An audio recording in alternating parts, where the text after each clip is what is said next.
Hello everyone, welcome to टेक्शन में। आज के सेशन में हम कोबोल से रिलेटेड एक और टॉपिक कवर करेंगे, जिसमें हम एक और वेरिएशन देखेंगे कि कैसे किसी भी स्ट्रिंग को कंकैटिनेट किया जा सकता है on the basis of space. ठीक है, या आप कह सकते हो ब्लैंक स्पेस की बेसिस पे। कई बार क्या होता है, ऐसे सिनेरियोज हमारे पास होते हैं जब हम कोई दो स्ट्रिंग रिसीव कर रहे होते हैं, किसी थर्ड प्रोग्राम से कर सकते हो या कोई थर्ड पार्टी टूल से हो रहा हो, है ना। तो उस सिचुएशन में अगर हमें दोनों स्ट्रिंग को कंकैटिनेट करना है और उस बेसिस पे करना है कि जो भी उसमें वैल्यू स्टोर्ड है वहाँ पे अगर स्पेस आता है तो उसके बेसिस पे उसको हमें डीलिमिट करना है। ठीक है, तो इस चीज़ के लिए हम क्या करेंगे, इस चीज़ के लिए हम करेंगे यहाँ पे स्ट्रिंग कंकैटिनेशन मेथड का यूज़। और वहाँ पे जो डिलिमिटिंग करेक्टर होगा वो हमारा होगा एक ब्लैंक स्पेस। ठीक है, तो इस चीज़ को सिंपली टर्म्स में समझाने के लिए मैंने एक ऑलरेडी प्रोग्राम क्रिएट किया हुआ है।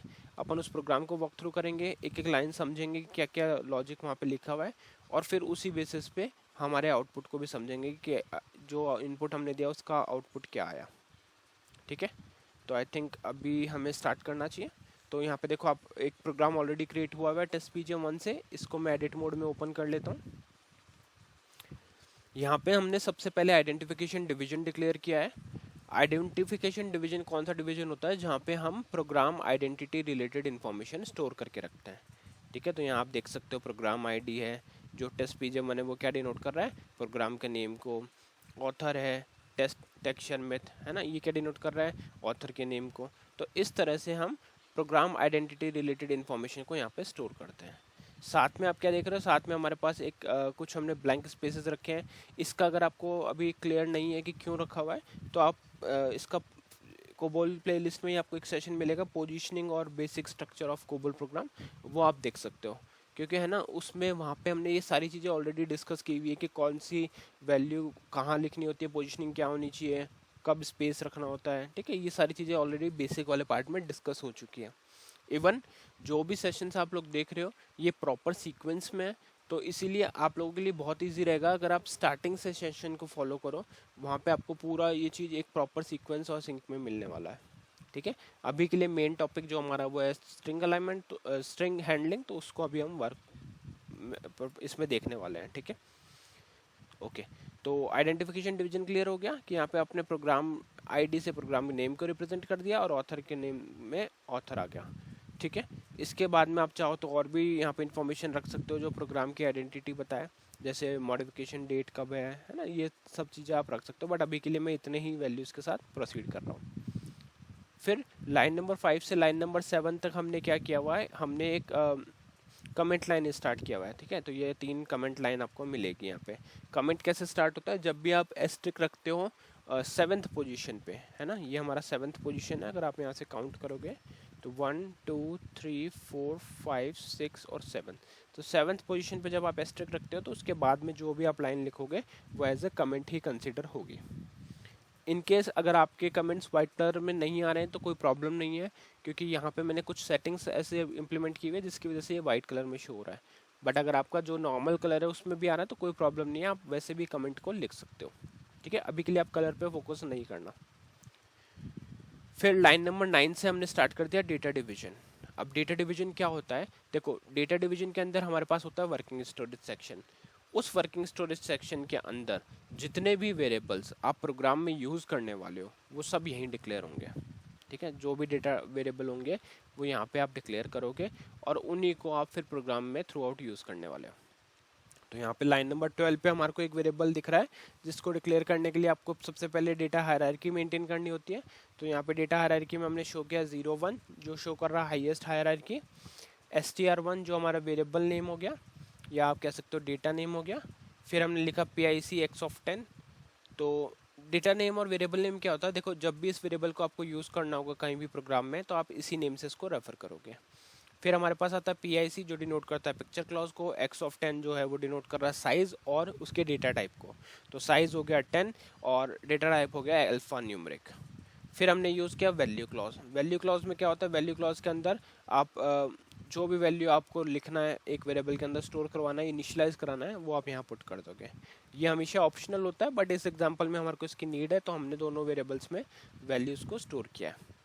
ठीक है, तो यहाँ पे फर्स्ट अब लाइन नंबर 12 पे हमने क्या किया, लाइन नंबर 12 पे हमने एक वेरिएबल डिक्लेयर किया जो str1 नेम से रेफर होगा, और इस वेरिएबल के अंदर हमने जो वैल्यू स्टोर करी है वो है टेक 123, और ये अल्फा न्यूमेरिक वैल्यू होल्ड कर सकता है 10 कैरेक्टर्स तक का। क्लियर? सिमिलरली हमने सेकंड वेरिएबल डिक्लेयर किया लाइन नंबर 13 पे। लाइन नंबर 13 पे हमने एक वेरिएबल बनाया जिसका नेम रखा str2 pic x of 10 value शर्मित 5 स्पेस 6। ठीक है, सेम पैटर्न से वेरिएबल डिक्लेयर किया, वही डेटा हायरार्की रखी है, लेवल नंबर रखा है 0 1, है ना, टाइप क्या रखा है x of 10, वैल्यू क्लॉज में रखा है शर्मित 45 स्पेस 6, तो ये सब चीज़ सेम रखी है। अब हम यूज़ कर रहे हैं लाइन नंबर 14। लाइन नंबर 14 पे आप लिखोगे उस वेरिएबल का नेम जो वेरिएबल में हम इन दोनों वैल्यूज़ का जो कंकैटिनेशन आउटपुट आएगा उसको स्टोर करेंगे। ठीक है, तो यहाँ पे वेरिएबल आ गया, रिजल्ट नेम से हायरार्की क्या रखी है, लेवल नंबर 1 रखा है सेम, डेटा नेम हो गया रिजल्ट PIC x of 40। तो अब दोनों का जो कंकैटिनेटेड आउटपुट होगा वो आप कहाँ स्टोर करोगे, रिजल्ट वेरिएबल के अंदर।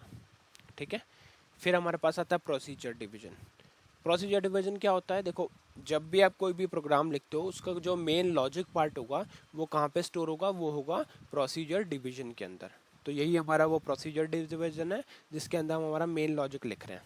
अब देखो यहाँ पे हम कैसे इसको कंकैटिनेट कर रहे हैं।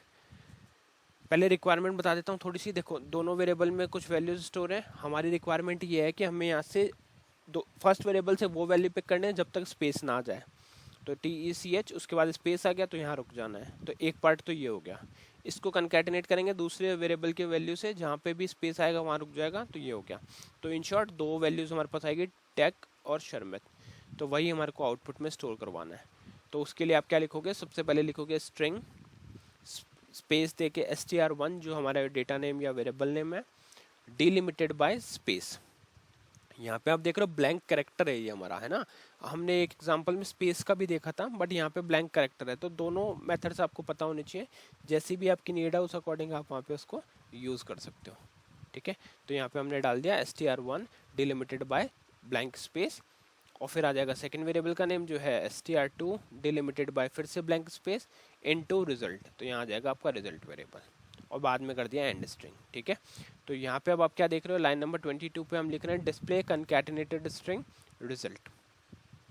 तो जो भी इसका कंकैटिनेटेड आउटपुट हमारे पास आएगा, जैसा भी मैंने आपको बताया, स्पेस से वो डिलिमिट करेगा और फिर जो भी वैल्यू आएगी उसको स्टोर कहाँ कर देगा, रिजल्ट वेरिएबल में। तो यहाँ पे हम रिजल्ट वेरिएबल को प्रिंट कर रहे हैं, तो उसके लिए सिंपली आपको लिखना पड़ेगा डिस्प्ले कंकैटिनेटेड स्ट्रिंग कॉलन, तो ये तो सब हो गया हार्ड कोडेड टेक्स्ट, और उसके बाद ये टेक्स्ट हार्ड कोडेड है, उसके बाद में रिजल्ट वेरिएबल से क्या आएगी, वैल्यू आएगी जो भी हमारे पास स्टोर्ड है, और फिर उस स्टोर्ड वैल्यू को आप स्क्रीन पे देख पाओगे कि हम इसको डिस्प्ले कर रहे हैं। और लास्ट में हमने किया स्टॉप रन। स्टॉप रन क्या करता है, जब भी आप प्रोग्राम को टर्मिनेट करना चाहते हो तो स्टॉप रन पे जाओगे। ठीक है, तो यहाँ से प्रोग्राम टर्मिनेट हो जाएगा।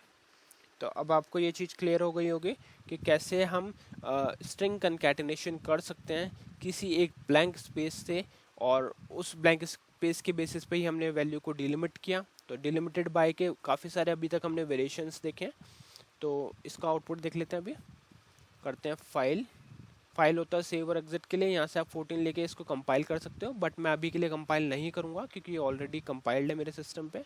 तो यहाँ से बैक करता हूँ, बट आप लोगों को अगर कंपाइल करना है तो आप सीधा 14 लेके उसको कंपाइल कर सकते हो।